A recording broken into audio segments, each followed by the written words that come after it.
After 5 years of playing Airsoft, I could finally attend the National Airsoft Festival in 2023.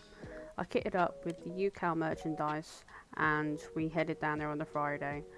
We got the caravan set up and it was luxury.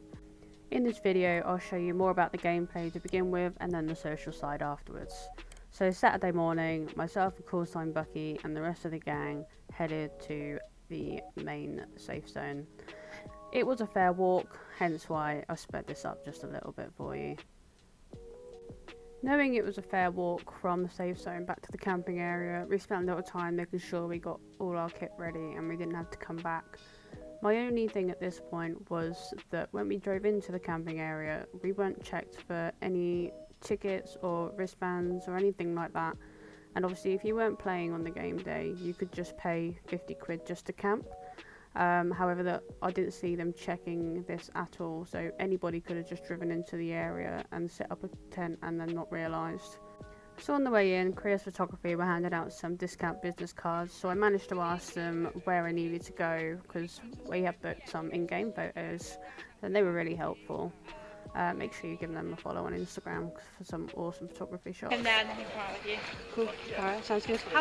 See you later. Run around so don't. Continuing our long walk down to the safe zone, we come across lots of vendors such as Action Sport Game, Lone Star Tactical Gear, Viper, Enola Gaze Smokes, Sniper Zero Alpha, Block Tactical, Kydex Custom, Vortex and much more. I would suggest having some sort of taxi system from the safe zone to the camping area because this was a fairly long walk, and if you're unfit like me, come game time you're pretty knackered already. So we didn't have a proper safety brief. This was due to it being available on the pack. The beginning was more just the really basic information and talking about the objectives for the day and how to win. So with 3,000 players plus on a field, it's bound to get a little bit hectic. I found that no matter how far we walked, we'd often get caught up in some sort of standstill and it just not really be very effective gameplay at all. Everyone was really helpful, however, because obviously we didn't know the site, we'd never been before, but it just wasn't fantastic gameplay.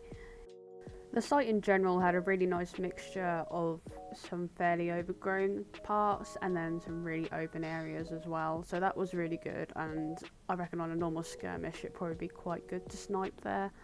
However, for this event it probably just wasn't ideal, either that or I just wasn't in the right place at the right time. I do feel this event would run a lot better with just 2 teams rather than 3, and this would help avoid a lot of the standstills that we encountered. I'm really pleased that we did give the gameplay a go, and I think next year we'd probably just stick to the camping and the socialising side of the event.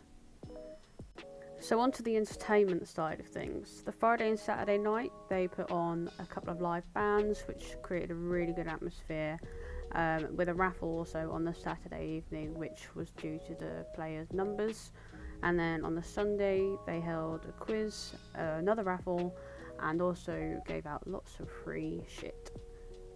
Really enjoyed this side of the event and meeting lots of people who I've spoken to online over the years and seeing lots of familiar faces as well. A couple of cons from my experience would be perhaps doing the chrono a little bit different. They just put the zip ties on the guns.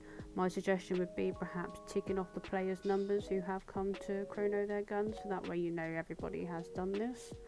Another suggestion would be to have more signage, as when booking in we weren't sure which queue to be in, and this could make things just a little bit more clearer, and perhaps have some more marshals over at the campsite as there was quite a lot of dry firing and blanks going off. Overall, the whole experience was really great, from paper airplanes to drunk singing and dancing, and I definitely suggest it to anybody just to experience it. My highlight of the festival was getting to spend it with friends and just having a really great time.